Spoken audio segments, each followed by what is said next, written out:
Pelo sinal da Santa Cruz, livrai-nos Deus, o nosso Senhor, dos nossos inimigos. Em nome do Pai, do Filho e do Espírito Santo. Amém. Vinde, ó Espírito Santo, e enchei os corações dos vossos fiéis, e acendei neles o fogo do vosso amor. Enviai, Senhor, o vosso Espírito, e tudo serás criado, e renovareis a face da terra. Oremos, ó Deus, que santificais a vossa Igreja inteira, em todos os povos e nações.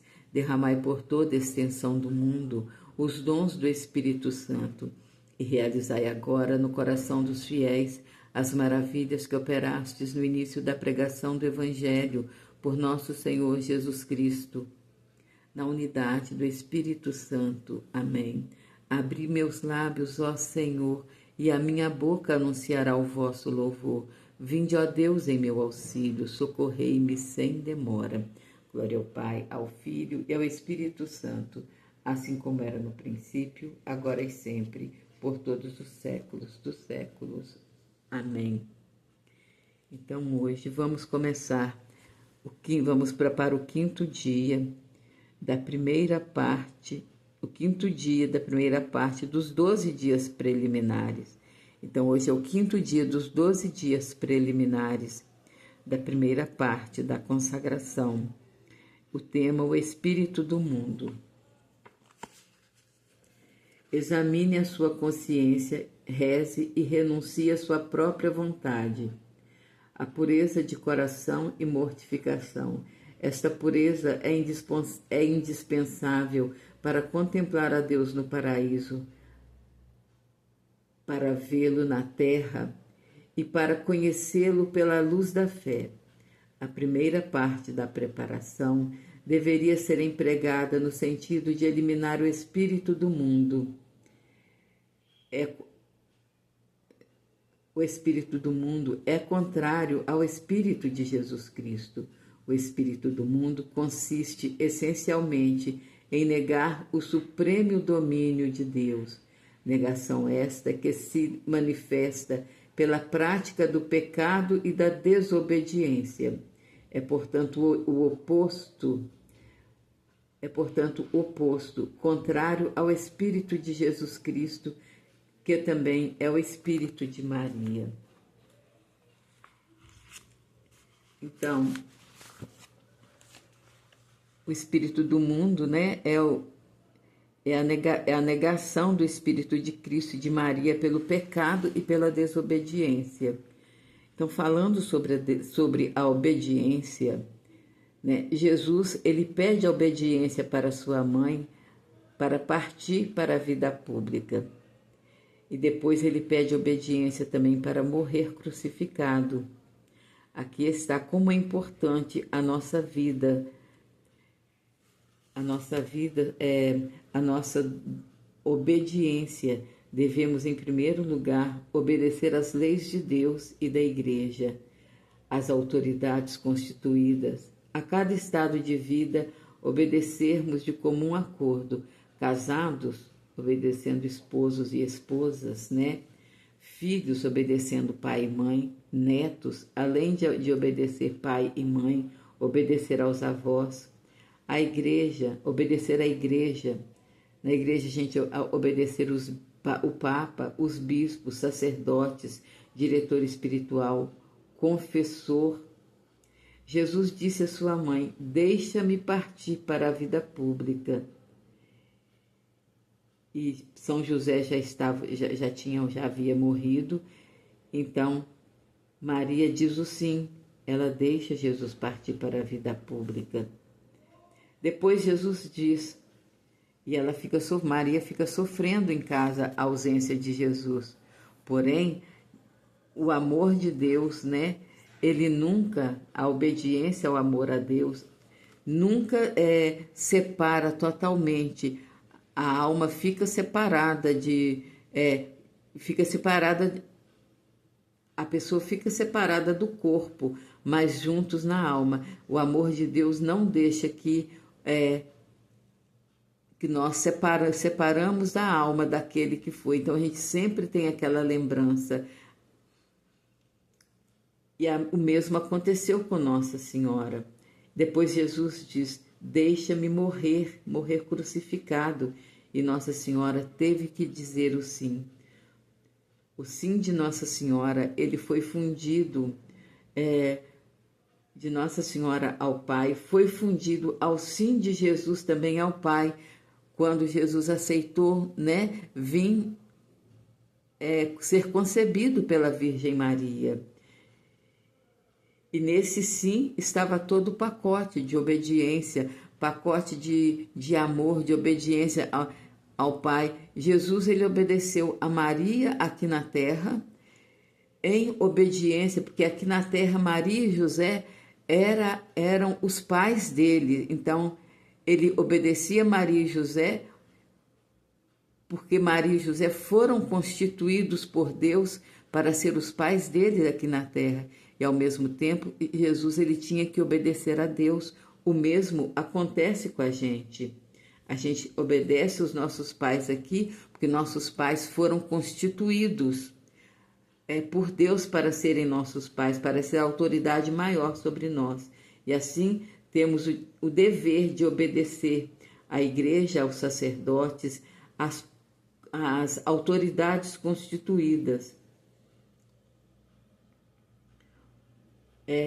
O nosso ato de consagração a Jesus por Maria é um ato de obediência, de comprometimento, e o nosso sim é o nosso faça-se, é o nosso fiat. Imitamos Jesus e a Maria para como nos diz lá no inicinho aqui, né, do primeiro parágrafo, na terceira linha aqui do tema, que fala: contemplar a Deus no paraíso para vê-lo na terra, para conhecê-lo pela luz da fé. Então, a gente contempla Deus no paraíso, porém começamos aqui na terra a viver o céu na terra, a viver o paraíso na terra, pelo dom da fé. Isso através da obediência. Se obedecemos, né, aqui na terra, aos nossos pais, aos nossos pais, às autoridades constituídas, às leis de Deus, tudo isso nos faz estar dentro do nosso sim. Então a gente começa a viver o céu na terra.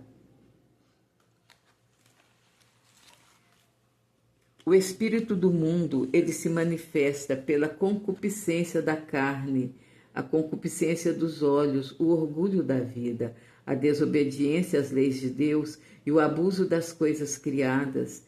Suas consequências são o pecado. Então, quando a gente abusa das coisas criadas, então a consequência são o pecado de todas as formas, consequências que traz erro e escuridão para a mente. A pessoa não consegue, no pecado, a pessoa não consegue ver a luz de Deus. E muitas vezes a pessoa está tão afundada no pecado que não consegue sair por si só daquele pecado, se não é por uma misericórdia de Deus. A sedução e a corrupção à vontade humana. Suas alegrias são o esplendor e o charme usados pelo demônio para impetrar o pecado em sua forma de pessoas, lugares e coisas. Então, hoje, no quinto dia, nós vamos ler o trecho do livro Imitação de Cristo, de Tomás de Kempis. O livro 3, esse texto está no livro 3, capítulo 40. Pelo que, se eu bem soubesse desprezar todas as consolações humanas, já para alcançar o fervor já pela necessidade de buscar só a vós, Senhor, por não haver quem me console, então sim, teria motivo para esperar com confiança vossa graça e alegrar-me com a dádiva de uma nova consolação. Graças vos dou, Senhor, por serdes fonte de que emana todo o bem que me sucede. Eu, porém, não sou na vossa presença mais do que um nada e uma pura vaidade, homem inconstante e frágil. De que posso eu, pois, gloriar-me? Ou com que motivo desejo ser estimado? Acaso por ser um nada? Mais que insensatez, a vanglória é, na verdade, uma peste detestável e a maior das vaidades, porque nos separa da verdadeira glória e nos despoja da graça celeste. Desde que o homem se compraz em si, desagrada-vos, ó Senhor, desagrada-vos a vós, Senhor. E quanto aspira aos louvores humanos, perde na verdade todas as virtudes. A verdadeira glória e a santa alegria consiste em gloriar-se cada vez em vós, e não a si ou nas coisas criadas, em alegrar-se de vossa grandeza, Senhor, e não da sua própria virtude, da nossa própria virtude, em não achar prazer em criatura alguma, senão por amor a vós. Louvado seja o vosso nome, e não o meu. Engrandeci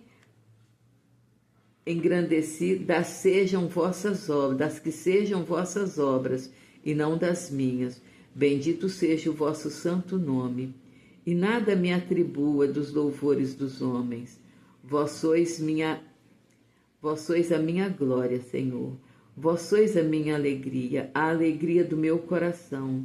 Todos os dias me gloriarei e exultarei em vós, pois em mim nada tenho em que gloriar-me, senão das minhas próprias fraquezas, das minhas próprias misérias, do meu próprio nada. Rezar. Vem, Espírito Criador, ave estrela do mar e o magnífica.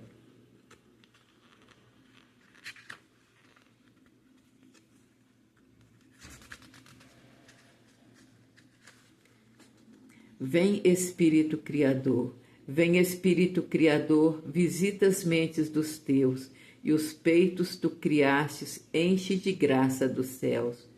Tu és chamado Paráclito, do excelso Deus doação, fonte viva caridade, fogo espiritual unção.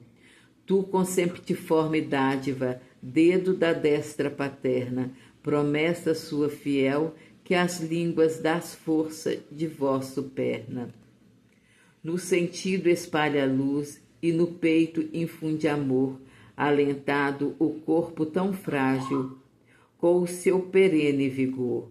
Repele os nossos contrários e dá-nos depressa a paz. Seguindo-te como guia, o mal evitar nos farás. Mostra quem seja o Pai, e o Filho também conheçamos. Em ti que és Espírito, de ambos faz que creiamos. A Deus o Pai se dê glória, e ao Filho a vida tomamos. E a ti, Espírito Consolador, louvor sem fim seja dado. Amém. Ave estrela do mar. Ave estrela do mar, alma mãe de Deus, virgem para sempre, porta ditosa do céu, de Gabriel o arcanjo, aquele ave tomado, concede ao mundo a paz, de Eva o nome trocando. Aos réus dissolve as algemas, aos cegos concede luz. Repele tu os males, alcança o que ao céu conduz. Sê mãe as nossas preces, por ti subam aos céus. Ao que por nós nascido, quis ser o filho teu. Virgem entre todos singular, suave mais que os outros, as nossas culpas dissolve, fazendo-nos mansos e puros. Dá-nos a vida serena e que seguros cheguemos, para que, vendo Jesus, sempre nos alegremos. Glória se dê ao Pai, honra se dê a Cristo Senhor e ao Espírito Santo, aos três só louvores. Amém. Magnífica. A minha alma glorifica o Senhor e exulta de alegria o meu espírito em Deus, meu Salvador, porque ele olhou para sua pobre serva. Por isso, desde agora, me proclamarão bem-aventurado todas as gerações, porque realizou em mim maravilhas aquele que é poderoso e cujo nome é santo. Sua misericórdia se estende de geração em geração sobre os que o temem. Manifestou o poder de seu braço, desconcertou os corações dos soberbos, derrubou dos tronos poderosos e exaltou os humildes. Saciou de bem os indigentes e despediu de mãos vazias os ricos. Acolheu Israel, seu servidor, lembrando da sua misericórdia, conforme prometera a nossos pais, em favor de Abraão e de sua posteridade para sempre. Glória ao Pai, ao Filho e ao Espírito Santo. Quem é esta que avança como a aurora, formosa como a lua, brilhante como o sol, terrível como exército em ordem de batalha? Ó Maria concebida sem pecado, rogai por nós que recorremos a vós. Oremos. Senhor Jesus Cristo, mediador nosso perante o Pai, que vos dignaste escolher a Virgem Santíssima, vossa Mãe, para a Mãe medianeira nossa junto de vós, concedei misericordiosamente a quem a vós recorrer, buscando os vossos favores, e regozije de os receber todos por ela. Amém. A vossa proteção recorremos, ó Santa Mãe de Deus. Não desprezei as súplicas que em nossas necessidades vos dirigimos, mas livrai-nos sempre de todos os perigos, ó Virgem gloriosa e bendita. Em nome do Pai, do Filho e do Espírito Santo. Amém. Fiat. Estivemos unidos e continuaremos sempre na graça e na misericórdia de Deus, que é Pai, Filho e Espírito Santo. Amém.